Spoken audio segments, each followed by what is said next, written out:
জীবনের পথে চলতে চলতে কত রকম মানুষের আমরা সংস্পর্শে আসি। সেই মানুষগুলোকে ঘিরে কিছু ঘটনাও ঘটে। তারই মধ্যে বিশেষ কিছু ব্যক্তি বা বিশেষ কিছু ঘটনা আমাদের মনে সারা জীবনের মতো ছাপ ফেলে যায়। সেবারে আমি আর আমার এক বান্ধবী পুজোর ছুটি কাটিয়ে কলকাতায় ফিরছিলাম। রাতের ট্রেন হলেও আমরা সন্ধ্যের কিছু মুখে স্টেশনে পৌঁছে গেলাম। ওয়েটিং রুমে এক ভদ্রলোকের সঙ্গে আলাপ হলো। তার পোশাক আশাক অনেকটা আফগানি মুসলমানের মতো ছিল এবং তার কথাবার্তা শুনলে বেশ ধাঁধা লেগে যায়। পৃথিবীর সকল বিষয়ে তার অগাধ জ্ঞান দেখলে তাকে একজন ভ্রাম্যমান উইকিপিডিয়া বলে মনে হয়। হেন কোনো বিষয় নেই যা নিয়ে তিনি কথা বলতে জানেন না। আমি এবং আমার বান্ধবী বেশ অবাক হয়েই তার কথা শুনছিলাম।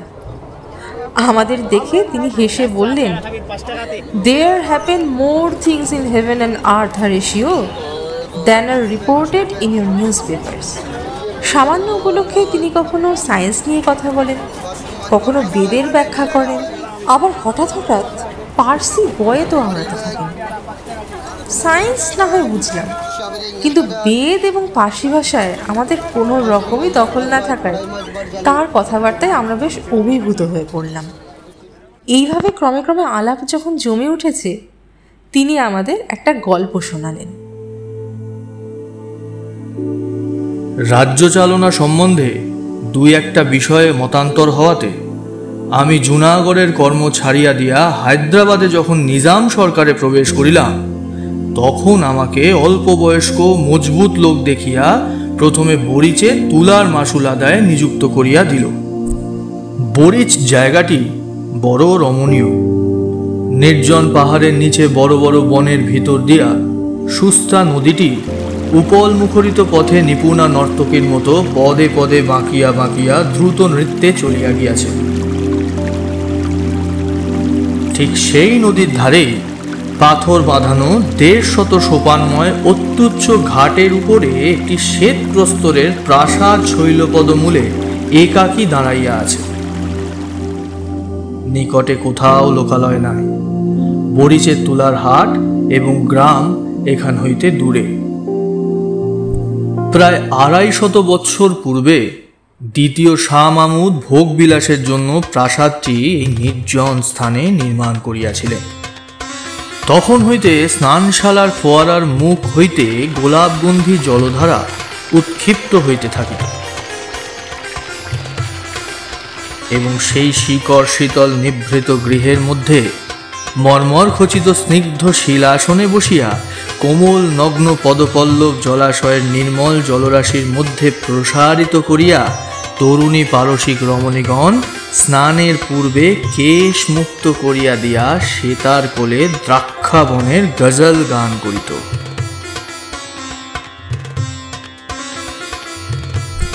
এখন আর সে ফোয়ারা খেলে না, সে গান নাই। সাদা পাথরের উপর শুভ্র চরণের সুন্দর আঘাত পড়ে না। এখন ইহা আমাদের মতো নির্জন বাসপীড়িত সঙ্গিনীহীন মাসুল কালেক্টরের অতি বৃহৎ এবং অতি শূন্য বাসস্থান। কিন্তু আপিসের বৃদ্ধ কেরানি করিম খাঁ আমাকে এই প্রাসাদে বাস করিতে বারংবার নিষেধ করিয়াছিল, বলিয়াছিল, ইচ্ছে হয় এখানে দিনের বেলা থাকিবেন, কিন্তু রাত্রি যাপন কখনো করিবেন না। আমি হাসিয়া উড়াইয়া দিলাম। ভৃত্যেরা বলিল, তাহারা সন্ধ্যা পর্যন্ত কাজ করিবে, কিন্তু রাত্রে এখানে থাকিবে না। আমি বলিলাম, তথাস্তু। এ বাড়ির এমন বদনাম ছিল যে রাত্রে চোরও এখানে আসিতে সাহস করিত না। প্রথম প্রথম আসিয়া এই পরিত্যক্ত পাষাণ প্রাসাদের বিজনতা আমার বুকের উপরে যেন একটা ভয়ঙ্কর ভারের মতো চাপিয়া থাকিত। আমি যতটা পারিতাম বাহিরে থাকিয়া অবিশ্রান্ত কাজকর্ম করিয়া রাত্রে ঘরে ফিরিয়া শ্রান্ত দেহে নিদ্রা দিতাম।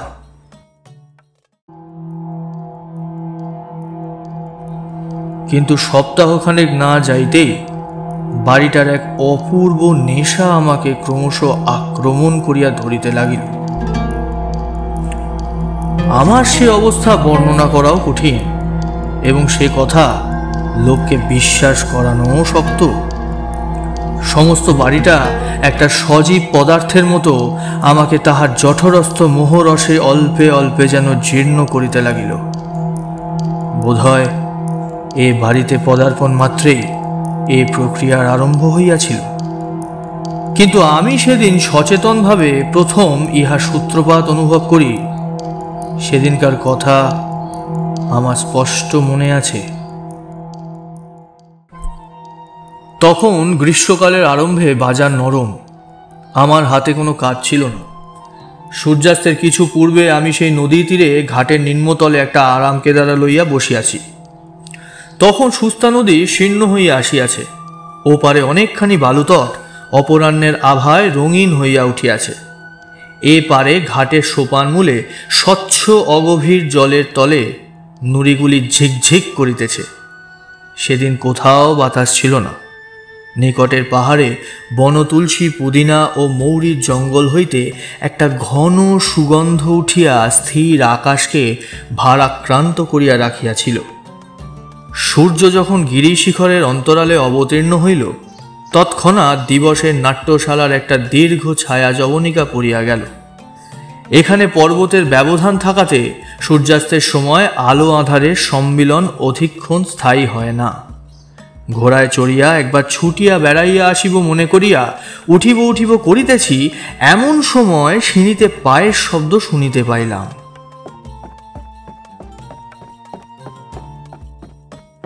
পিছনে ফিরিয়া দেখিলাম কেহ নাই। ইন্দ্রিয়ের ভ্রম মনে করিয়া পুনরায় ফিরিয়া বসিতেই একেবারে অনেকগুলি পায়ের শব্দ শোনা গেল।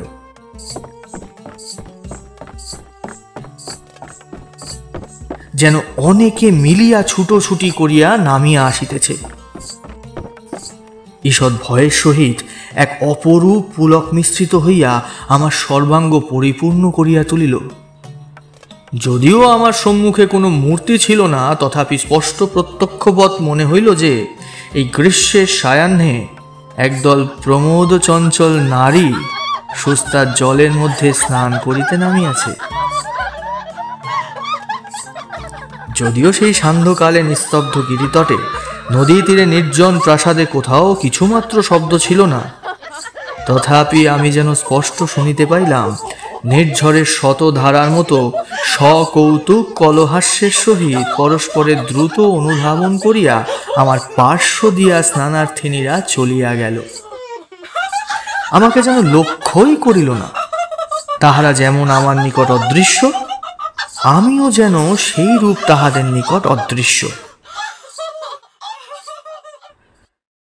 নদী পূর্ববৎ স্থির ছিল, কিন্তু আমার নিকট স্পষ্ট বোধ হইল স্বচ্ছত আর অগভীর স্রোত অনেকগুলি বলয় সিঞ্জিত বাহু বিক্ষেপে বিক্ষুব্ধ হইয়া উঠিয়াছে। হাসিয়া হাসিয়া সখীগণ পরস্পরের গায়ে জল ছুঁইয়া মারিতেছে, এবং সন্তরণকারিণীদের পদাঘাতে জলবিন্দু রাশি মুক্তা মুষ্টির মতো আকাশে ছিটিয়া পড়িতেছে। আমার বক্ষের মধ্যে এক প্রকার কম্পন হইতে লাগিল। সে উত্তেজনা ভয়ের, কি আনন্দের, কি কৌতূহলে ঠিক বলিতে পারি না। বড় ইচ্ছা হইতে লাগিল ভালো করিয়া দেখি, কিন্তু সম্মুখে দেখিবার কিছু ছিল না। মনে হইল ভালো করিয়া কান পাতিলেই উহাদের কথা সমস্তই স্পষ্ট শোনা যাইবে। কিন্তু একান্ত মনে কান পাতিয়া কেবল অরণ্যের ঝিল্লিরব শোনা যায়। মনে হইল ২৫০ বৎসরের কৃষ্ণবর্ণ যবনিকা ঠিক আমার সম্মুখে দুলিতেছে। ভয়ে ভয়ে একটি ধার তুলিয়া ভিতরে দৃষ্টিপাত করি। সেখানে বৃহৎ সভা বসিয়াছে, কিন্তু গাঢ় অন্ধকারে কিছুই দেখা যায় না। হঠাৎ গুমট ভাঙিয়া হু হু করিয়া একটা বাতাস দিল। সুস্তা স্থির জলতল দেখিতে দেখিতে অপসরীর কেশদামের মতন কুঞ্চিত হইয়া উঠিল, এবং সন্ধ্যা ছায়াচ্ছন্ন সমস্ত বনভূমি এক মুহূর্তে একসঙ্গে মর্মর ধ্বনি করিয়া যেন দুঃস্বপ্ন হইতে জাগিয়া উঠিল। স্বপ্নই বলো আর সত্যই বলো, 250 বৎসরের অতীত ক্ষেত্র হইতে প্রতিফলিত হইয়া আমার সম্মুখে যে এক অদৃশ্য মরীচিকা অবতীর্ণ হইয়াছিল, তাহা চৌকিতের মধ্যে অন্তর্হিত হইল। যে মায়াময়ীরা আমার গায়ের উপর দিয়া দেহহীন দ্রুত পদে শব্দহীন উচ্চ কল হাস্যে ছুটিয়া সুস্তা জলের উপর গিয়া ঝাঁপ দিয়া পড়িয়াছিল, তাহারা সিক্ত অঞ্চল হইতে জল নিষ্কাশন করিতে করিতে আমার পাশ দিয়া উঠিয়া গেল না। বাতাসে যেমন করিয়া গন্ধ উড়াইয়া লইয়া যায় বসন্তের এক নিঃশ্বাসে, তাহারা তেমনি করিয়া উড়িয়া চলিয়া গেল।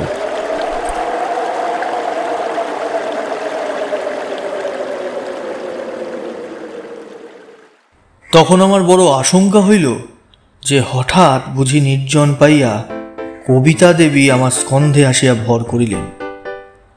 আমি বেচারা তুলার মাসুল আদায় করিয়া খাটিয়া খাই, সর্বনাশিনী এইবার বুঝি আমার মুন্ডপাত করিতে আসিলেন।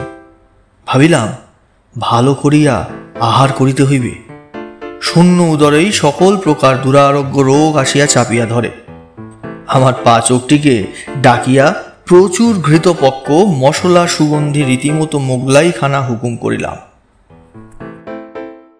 পরদিন প্রাতকালে সমস্ত ব্যাপারটি পরম হাস্যজনক বলিয়া বোধ হইল। আনন্দ মনে সাহেবের মতো শোলা টুপি পরিয়া নিজের হাতে গাড়ি হাঁকাইয়া গড়গড় শব্দে আপন তদন্ত কার্যে চলিয়া গেলাম। সেদিন ত্রৈমাসিক রিপোর্ট লিখিবার দিন থাকাতে বিলম্বে বাড়ি ফিরিবার কথা, কিন্তু সন্ধ্যা হইতে না হইতেই আমাকে বাড়ির দিকে টানিতে লাগিল। কে টানিতে লাগিল বলিতে পারিব না, কিন্তু মনে হইল আর বিলম্ব করা উচিত হয় না। মনে হইল সকলে বসিয়া আছে।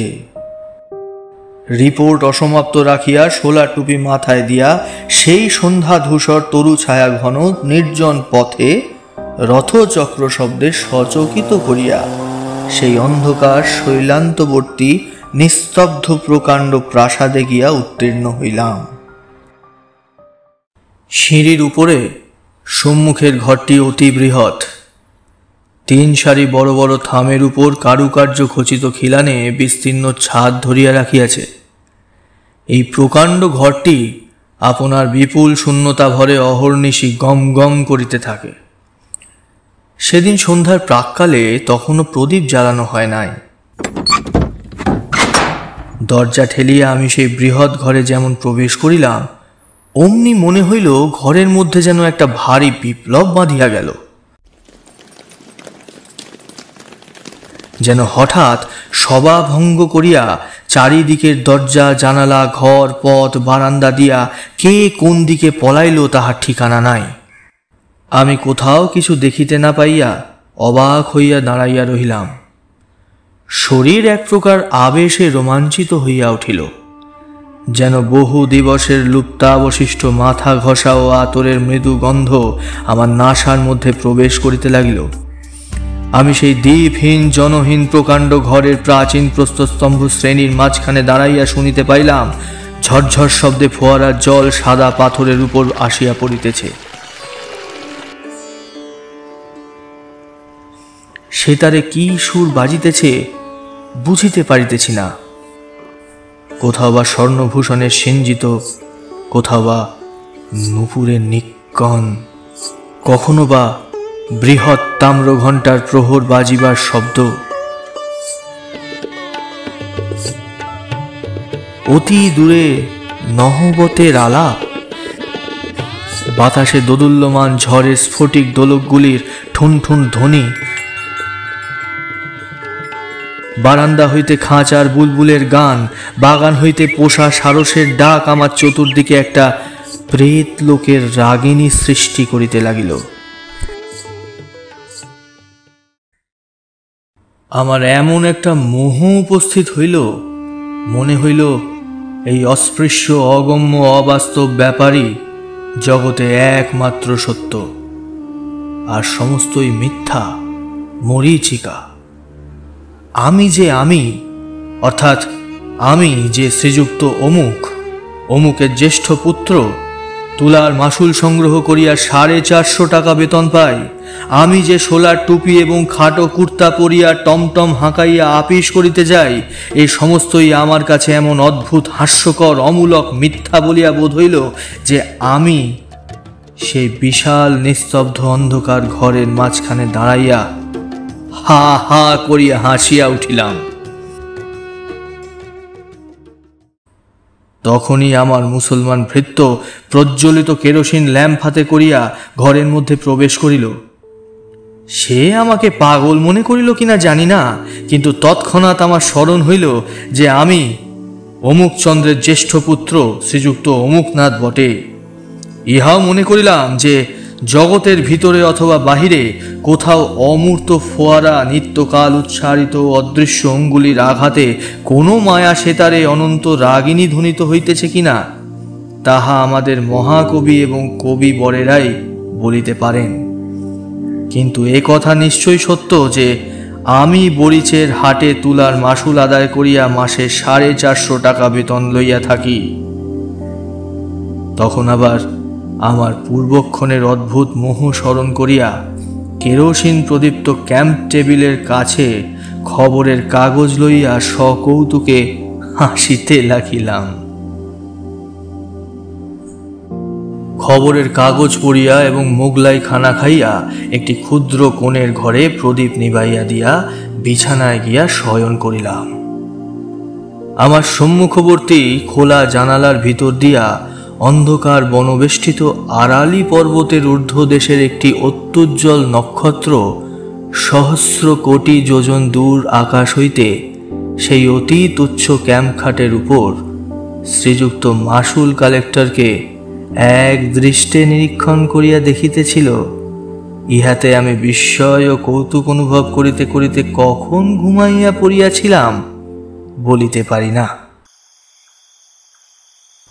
কতক্ষণ ঘুমাইয়াছিলাম তাহাও জানি না। সহসা একসময় শিহরিয়া জাগিয়া উঠিলাম। ঘরে যে কোনো প্রকার শব্দ হইয়াছিল তাহা নহে, কোনো যে লোক প্রবেশ করিয়াছিল তাহাও দেখিতে পাইলাম না। অন্ধকার পর্বতের উপর হইতে অনিমেষ নক্ষত্রটি অস্তমিত হইয়াছে এবং কৃষ্ণপক্ষের ক্ষীণ চন্দ্রালোক অনধিকার সংকুচিত ম্লানভাবে আমার বাতায়ন পথে প্রবেশ করিয়াছে।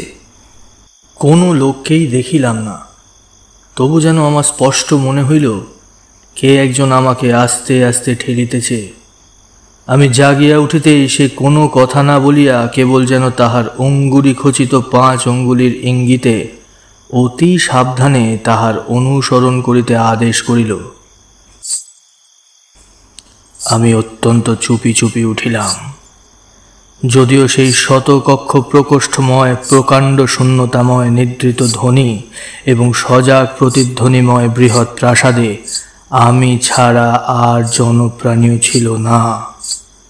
তথাপি পদে পদে ভয় হইতে লাগিল, পাছে কেহ জাগিয়া ওঠে। প্রাসাদের অধিকাংশ ঘর রুদ্ধ থাকিত এবং সে সকল ঘরে আমি কখনো যাই নাই। সে রাত্রে নিঃশব্দ পদবিক্ষেপে সংযত নিঃশ্বাসে সেই অদৃশ্য আহ্বান রূপিণীর অনুসরণ করিয়া আমি যে কোথা দিয়া কোথায় যাইতেছিলাম আজ তাহা স্পষ্ট করিয়া বলিতে পারি না। কত সংকীর্ণ অন্ধকার পথ, কত দীর্ঘ বারান্দা, কত গম্ভীর নিস্তব্ধ সুবৃহৎ সভাগৃহ, কত রুদ্ধবায়ু ক্ষুদ্র গোপন কক্ষ পার হইয়া যাইতে লাগিলাম তাহার ঠিকানা নাই। আমার অদৃশ্য দূতিটিকে যদিও চক্ষে দেখিতে পাই নাই, তথাপি তাহার মূর্তি আমার মনের অগোচর ছিল না। আরব রমণী, ঝোলা আস্তিনের ভিতর দিয়া শ্বেত প্রস্তর চিতবৎ কঠিন নিটোল হস্ত দেখা যাইতেছে। টুপির প্রান্ত হইতে মুখের উপরে একটি সূক্ষ্ম বসনের আবরণ পড়িয়াছে, কটিবন্ধে একটি বাঁকা ছুরি বাঁধা। আমার মনে হইল আরব্য উপন্যাসের একাধিক সহস্র রজনীর একটি রজনী আজ উপন্যাস লোক হইতে উড়িয়া আসিয়াছে। আমি যেন অন্ধকার নিশীথে সুপ্তিমগ্ন বোগদাদের নির্বাপিত দ্বীপ সংকীর্ণ পথে কোনো এক সংকট সংকুল অভিসারে যাত্রা করিয়াছি। অবশেষে আমার দুটি একটি ঘন নীল পর্দার সম্মুখে সহসা থমকাইয়া দাঁড়াইয়া যেন নিম্নে অঙ্গুলি নির্দেশ করিয়া দেখাইল। নিম্নে কিছুই ছিল না, কিন্তু ভয়ে আমার বক্ষের রক্ত স্তম্ভিত হইয়া গেল।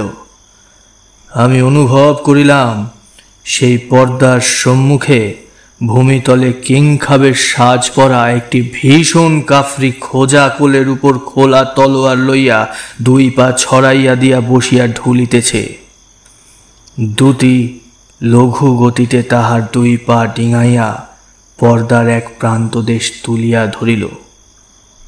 ভিতর হইতে একটি পারস্য গালিচা পাতা ঘরের কিয়দংশ দেখা গেল।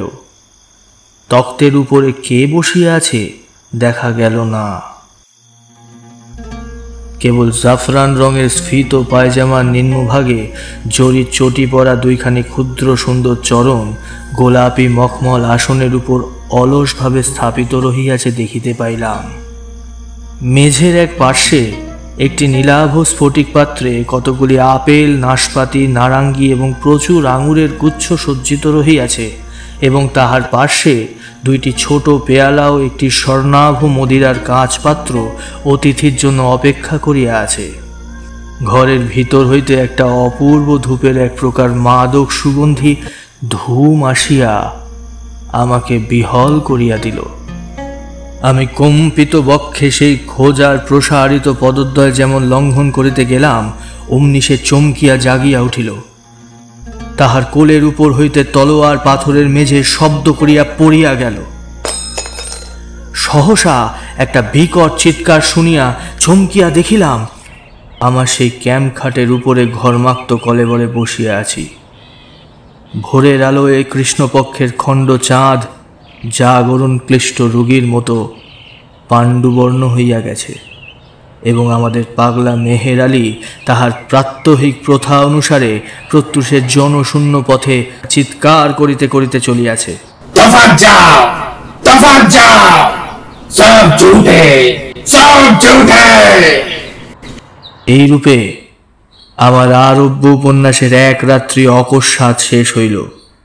কিন্তু এখনো 1,000 রজনী বাকি আছে। আমার দিনের সহিত রাত্রের ভারী একটা বিরোধ বাঁধিয়া গেল। দিনের বেলায় শ্রান্ত ক্লান্ত দেহে কর্ম করিতে যাইতাম এবং শূন্য স্বপ্নময়ী মায়াবিনী রাত্রিকে অভিসম্পাত করিতে থাকিতাম। আবার সন্ধ্যার পরে আমার দিনের বেলাকার কর্মবদ্ধ অস্তিত্বকে অত্যন্ত তুচ্ছ, মিথ্যা এবং হাস্যকর বলিয়া বোধ হইত। সন্ধ্যার পরে আমি একটা নেশার জালের মধ্যে বিহলভাবে জড়াইয়া পড়িতাম। শত শত বৎসর পূর্বেকার কোনো এক অলিখিত ইতিহাসের অন্তর্গত আর একটা অপূর্ব ব্যক্তি হইয়া উঠিতাম। তখন আর বিলাতি খাটো কুর্তা এবং 8 প্যান্টালুনে আমাকে মানাইত না। তখন আমি মাথায় এক লাল মখমলের ফেজ তুলিয়া, ঢিলা পায়জামা, ফুল কাটা কাবা এবং রেশমের দীর্ঘ চোগা পরিয়া, রঙিন রুমালে আতর মাখিয়া বহু যত্নে সাজ করিতাম এবং সিগারেট ফেলাইয়া দিয়া গোলাপ জলপূর্ণ বহু কুণ্ডলায়িত বৃহৎ আলবোলা লইয়া একটা উচ্চ গদি বিশিষ্ট বড় কেদারায় বসিতাম, যেন রাত্রে কোনো এক অপূর্ব প্রিয় সম্মিলনের জন্য পরম আগ্রহে প্রস্তুত হইয়া থাকিতাম। তাহার পর অন্ধকার যতই ঘনীভূত হইত, ততই কি যে এক অদ্ভুত ব্যাপার ঘটিতে থাকিত, তাহা আমি বর্ণনা করিতে পারি না। ঠিক যেন একটা চমৎকার গল্পের কতকগুলি ছিন্ন অংশ বসন্তের আকস্মিক বাতাসে এই বৃহৎ প্রাসাদের বিচিত্র ঘরগুলির মধ্যে উড়িয়া বেড়াইত।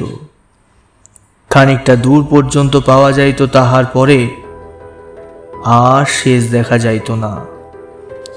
আমিও সেই ঘূর্ণমান বিচ্ছিন্ন অংশগুলির অনুসরণ করিয়া সমস্ত রাত্রি ঘরে ঘরে ঘুরিয়া বেড়াইতাম।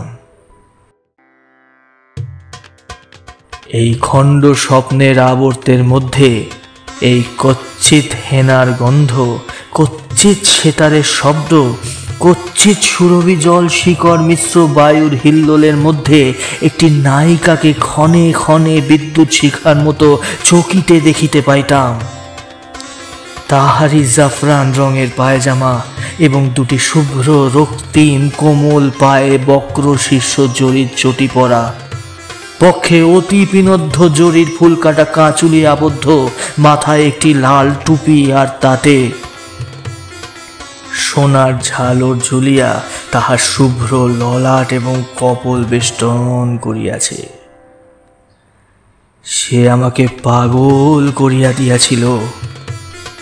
আমি তাহারই অভিসারে প্রতি রাত্রে নিদ্রার রসাতল রাজ্যে স্বপ্নের জটিল পথ সংকুল মায়াপুরীর মধ্যে গলিতে গলিতে কক্ষে কক্ষে ভ্রমণ করিয়া বেড়াইয়াছি। একদিন সন্ধ্যার সময় বড় আয়নার দুই দিকে বাতি জ্বালাইয়া যত্নপূর্বক শাহজাদার মতো সাজ করিতেছি। এমন সময় হঠাৎ দেখিতে পাইতাম আয়নায় আমার প্রতিবিম্বের পাশে ক্ষণিকের জন্য সেই তরুণী ইরানী ছায়া আসিয়া পড়িল। পলকের মধ্যে গ্রীবা বাঁকাইয়া তাহার ঘন কৃষ্ণ বিপুল চক্ষু তারকায় সুগভীর আবেগ তীব্র বেদনাপূর্ণ আগ্রহ কটাক্ষপাত করিয়া সরস সুন্দর বিম্বাধরে একটি অস্ফুট ভাষার আভাস মাত্র দিয়া লঘু ললিত নৃত্যে আপন যৌবন পুষ্পিত দেহলতাটিকে দ্রুত বেগে ঊর্ধ্বাভিমুখে আবর্তিত করিয়া মুহূর্তকালের মধ্যে বেদনা বাসনা ও বিভ্রমের হাস্য কটাক্ষ ভূষণ জ্যোতির স্ফুলিঙ্গ বৃষ্টি করিয়া দিয়া দর্পণেই মিলাইয়া যাইত। দর্পণেই মিলাইয়া গেল। গিরিকাননের সমস্ত সুগন্ধ লুণ্ঠন করিয়া একটা উদ্দাম বায়ুর উচ্ছ্বাস আসিয়া আমার দুইটা বাতি নিভাইয়া দিত। আমি সাজসজ্জা ছাড়িয়া দিয়া বেশ গৃহের প্রান্তবর্তী শয্যা তলে পুলকিত দেহে মুদ্রিত নেত্রে শয়ন করিয়া থাকিতাম। আমার চারিদিকে সেই বাতাসের মধ্যে, সেই আড়ালি গিরিকুঞ্জের সমস্ত মিশ্রিত সৌরভের মধ্যে যেন অনেক আদর, অনেক চুম্বন, অনেক কোমল করস্পর্শ নিভৃত অন্ধকার পূর্ণ করিয়া ভাসিয়া বেড়াইত। কানের কাছে অনেক কলগুঞ্জন শুনিতে পাইতাম। আমার কপলের উপর সুগন্ধ নিঃশ্বাস আসিয়া পড়িত এবং আমার কপলে একটি মৃদু সৌরভ রমণীয় সুকোমল ওড়না বারংবার উড়িয়া উড়িয়া আসিয়া স্পর্শ করিত। অল্পে অল্পে যেন একটি মোহিনী সর্পিণী তাহার মাদক বেষ্টনে আমার সর্বাঙ্গ বাঁধিয়া ফেলিত। আমি গাঢ় নিঃশ্বাস ফেলিয়া অসাড় দেহে সুগভীর নিদ্রায় অভিভূত হইয়া পড়িতাম। একদিন অপরাহ্নে আমি ঘোড়ায় চড়িয়া বাহির হইব সংকল্প করিলাম। কে আমাকে নিষেধ করিতে লাগিল জানি না, কিন্তু সেদিন নিষেধ মানিলাম না। একটা কাষ্ঠদণ্ডে আমার সাহেবী হ্যাট এবং খাটো কুর্তা দুলিতেছিল। পাড়িয়া লইয়া পরিবার উপক্রম করিতেছি, এমন সময় সুস্তা নদীর বালি এবং আড়ালি পর্বতের শুষ্ক পল্লবরাশির ধ্বজা তুলিয়া হঠাৎ একটা প্রবল ঘূর্ণা বাতাস আমার সেই কর্তা এবং টুপি ঘুরাইতে ঘুরাইতে লইয়া চলিল, এবং একটা অত্যন্ত সুমিষ্ট কলহাস্য সেই হাওয়ার সঙ্গে ঘুরিতে ঘুরিতে কৌতুকের সমস্ত পর্দায় পর্দায় আঘাত করিতে করিতে উচ্চ হইতে উচ্চতর সপ্তকে উঠিয়া সূর্যাস্ত লোকের কাছে গিয়া মিলাইয়া গেল। আবার সেই দিন অর্ধরাত্রে বিছানার মধ্যে উঠিয়া বসিয়া শুনিতে পাইলাম কে যেন গুমরিয়া গুমরিয়া বুক ফাটিয়া ফাটিয়া কাঁদিতেছে, যেন আমার খাটের নিচে, মেঝের নিচে, এই বৃহৎ প্রাসাদের পাষাণ ভিত্তির তলবর্তী একটা আর্দ্র অন্ধকার গোড়ের ভিতর হইতে কাঁদিয়া কাঁদিয়া বলিতেছে, তুমি আমাকে উদ্ধার করিয়া লইয়া যাও। কঠিন মায়া, গভীর নিদ্রা, নিষ্ফল স্বপ্নের সমস্ত দ্বার ভাঙিয়া ফেলিয়া তুমি আমাকে ঘোড়ায় তুলিয়া তোমার বুকের কাছে চাপিয়া ধরিয়া বনের ভিতর দিয়া, পাহাড়ের উপর দিয়া, নদী পার করিয়া তোমার সূর্যালোকিত ঘরের মধ্যে আমাকে লইয়া যাও। আমাকে উদ্ধার করো।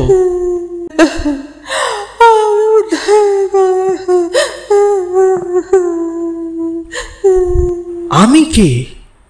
আমি কেমন করিয়া উদ্ধার করিব? আমি এই ঘূর্ণমান পরিবর্তমান স্বপ্ন প্রবাহের মধ্য হইতে কোন কামনা সুন্দরীকে তীরে টানিয়া তুলিব?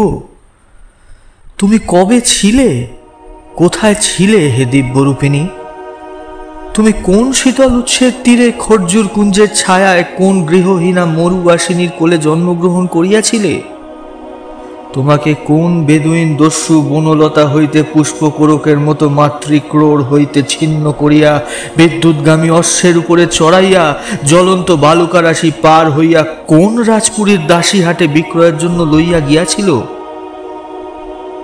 সেখানে কোন বাদশাহের ভৃত্য তোমার নববিকশিত সলজ্জ কাতর যৌবন শোভা নিরীক্ষণ করিয়া স্বর্ণমুদ্রা গুনিয়া দিয়া সমুদ্র পার হইয়া তোমাকে সোনার শিবিকায় বসাইয়া প্রভু গৃহের অন্তঃপুরে উপহার দিয়াছিল?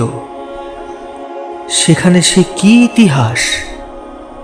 সেই সারেঙ্গীর সঙ্গীত, নূপুরের নিক্কণ এবং সিরাজের সুবর্ণ মদিরার মধ্যে মধ্যে ছুরির ঝলক, বিষের জ্বালা, কটাক্ষের আঘাত, কি অসীম ঐশ্বর্য, কি অনন্ত কারাগার!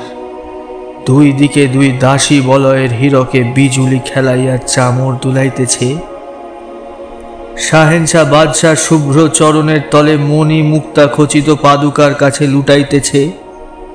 বাহিরের দ্বারের কাছে যমদূতের মতো হাবসি দেবদূতের মতো সাজ করিয়া খোলা তলোয়ার হাতে দাঁড়াইয়া তাহার পরে সেই রক্ত কলুষিত ঈর্ষা ফেনিল ষড়যন্ত্র সংকুল ভীষণোজ্জ্বল ঐশ্বর্য প্রবাহে ভাসমান হইয়া তুমি মরুভূমির পুষ্পমঞ্জরি কোন নিষ্ঠুর মৃত্যুর মধ্যে অবতীর্ণ অথবা কোন নিষ্ঠুরতর মহিমা তটে উৎক্ষিপ্ত হইয়াছিলে? তফাৎ যাও, তফাৎ যাও, সব ঝুঠে, সব ঝুঠে। চাহিয়া দেখিলাম সকাল হইয়াছে। চাপরাশি ডাকের চিঠিপত্র লইয়া আমার হাতে দিল এবং পাচক আসিয়া সেলাম করিয়া জিজ্ঞাসা করিল, আজ কিরূপখানা প্রস্তুত করিতে হইবে? আমি কহিলাম, না, আর এ বাড়িতে থাকা হয় না। সেই দিনই আমার জিনিসপত্র তুলিয়া আপিস ঘরে গিয়া উঠিলাম। আপিসের বৃদ্ধ কেরানি করিম খাঁ আমাকে দেখিয়া ঈষৎ হাসিল। আমি তাহার হাসিতে বিরক্ত হইয়া কোনো উত্তর না করিয়া কাজ করিতে লাগিলাম।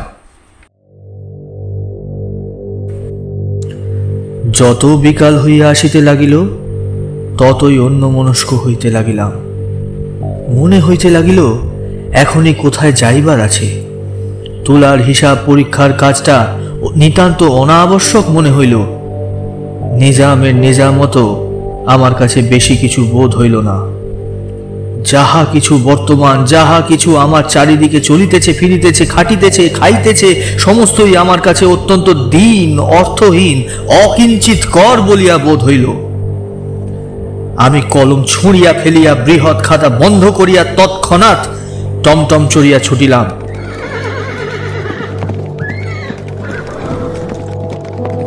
দেখিলাম টমটম ঠিক গোধূলি মুহূর্তে আপনি সে পাষাণ প্রাসাদের দ্বারের কাছে গিয়া থামিল। দ্রুত পদে সিঁড়িগুলি উত্তীর্ণ হইয়া ঘরের মধ্যে প্রবেশ করিলাম। আজ সমস্ত নিস্তব্ধ অর্থ। অন্ধকার ঘরগুলি যেন রাগ করিয়া মুখ ভার করিয়া আছে।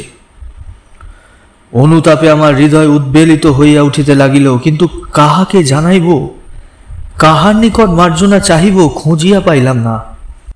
আমি শূন্য মনে অন্ধকার ঘরে ঘরে ঘুরিয়া বেড়াইতে লাগিলাম।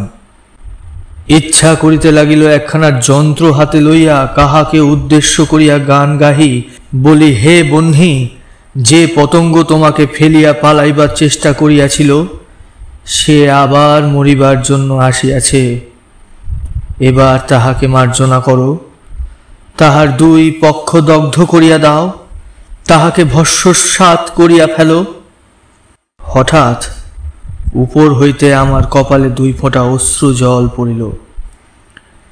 সেদিন আড়ালি পর্বতের চূড়ায় ঘন ঘোরে মেঘ করিয়া আসিয়াছিল। অন্ধকার অরণ্য এবং সুস্তার মসীবর্ণ জল একটি ভীষণ প্রতীক্ষায় স্থির হইয়াছিল। জলস্থল আকাশ সহসা শিহরিয়া উঠিল এবং অকস্মাৎ একটা বিদ্যুদ্দন্ত বিকশিত ঝড় শৃঙ্খলচ্ছিন্ন উন্মাদের মতো পথহীন সুদূর বনের ভিতর দিয়া আর্তচিৎকার করিতে করিতে ছুটিয়া আসিল। প্রাসাদের বড় বড় শূন্য ঘরগুলো সমস্ত দ্বার আছড়াইয়া তীব্র বেদনায় হু হু করে কাঁদিতে লাগিল। আজ ভৃত্যগণ সকলেই আপিস ঘরে ছিল। এখানে আলো জ্বালাইবার কেহ ছিল না। সেই মেঘাচ্ছন্ন অমাবস্যার রাত্রে গৃহের ভিতরকার নিকষ কৃষ্ণ অন্ধকারের মধ্যে আমি স্পষ্ট অনুভব করিতে লাগিলাম একজন রমণী পালঙ্কের তলদেশে গালিচার উপরে উপুর হইয়া পড়িয়া 2 দৃঢ়বদ্ধ মুষ্টিতে আপনার আলুলায়িত কেশজাল টানিয়া ছিনিতেছে। তাহার গৌরবর্ণ ললাট দিয়া রক্ত ফাটিয়া পড়িতেছে। কখনো সে শুষ্ক তীব্র অট্টহাস্যে হা হা করে হাসিয়া উঠিতেছে, কখনো ফুলিয়া ফুলিয়া ফাটিয়া ফাটিয়া কাঁদিতেছে। 2 হস্তে বক্ষের কাঁচুলি ছিঁড়িয়া ফেলিয়া অনাবৃত বক্ষে আঘাত করিতেছে। মুক্ত বাতায়ন দিয়া বাতাস গর্জন করিয়া আসিতেছে এবং মুষল ধারে বৃষ্টি আসিয়া তাহার সর্বাঙ্গ অভিষিক্ত করিয়া দিতেছে।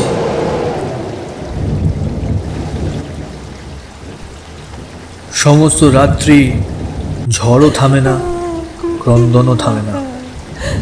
আমি নিষ্ফল পরিতাপে ঘরে ঘরে অন্ধকারে ঘুরিয়া বেড়াইতে লাগিলাম। কেহ কোথাও নেই। কাহাকে সান্ত্বনা করিব? এই প্রচণ্ড অভিমান কাহার? এই অশান্ত আক্ষেপ কোথা হইতে উত্থিত হইতেছে? तफात जाओ, तफात जाओ, सब झूठे, सब झूठे।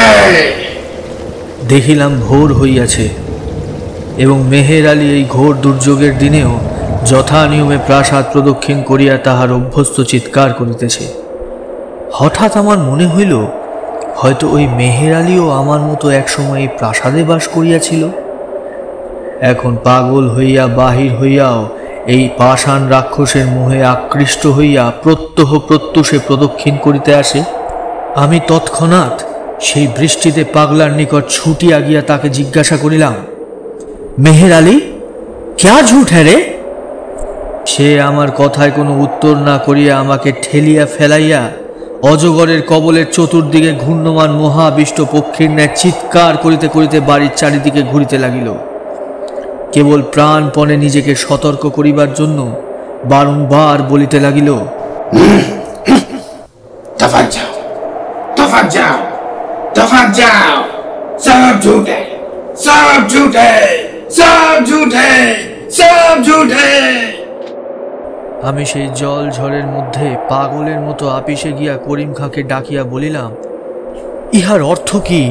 আমায় খুলিয়া বলো। বৃদ্ধ যাহা কহিল তাহার মর্মার্থ এই, এক সময় ওই প্রাসাদে অনেক অতৃপ্ত বাসনা, অনেক উন্মত্ত সম্ভোগের শিখা আলোড়িত হইত। সেই সকল চিত্তদাহে, সেই সকল নিষ্ফল কামনার অভিশাপে এই প্রাসাদের প্রত্যেক প্রস্তরখণ্ড ক্ষুধার্ত তৃষ্ণার্ত হইয়া আছে। সজীব মানুষ পাইলে তাকে লালায়িত পিশাচির মতো খাইয়া ফেলিতে চায়।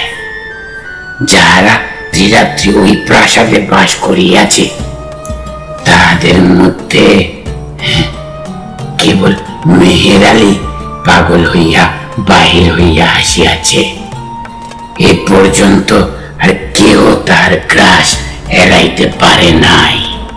আমি জিজ্ঞাসা করিলাম, আমার উদ্ধারের কি কোনো পথ নাই?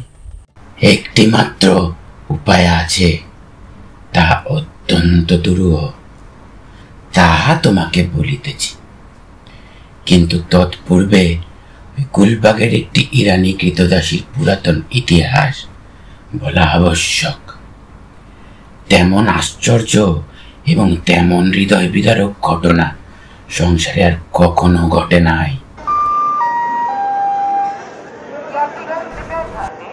হঠাৎ করে ওয়েটিং রুমে একটা হইচই পড়ল।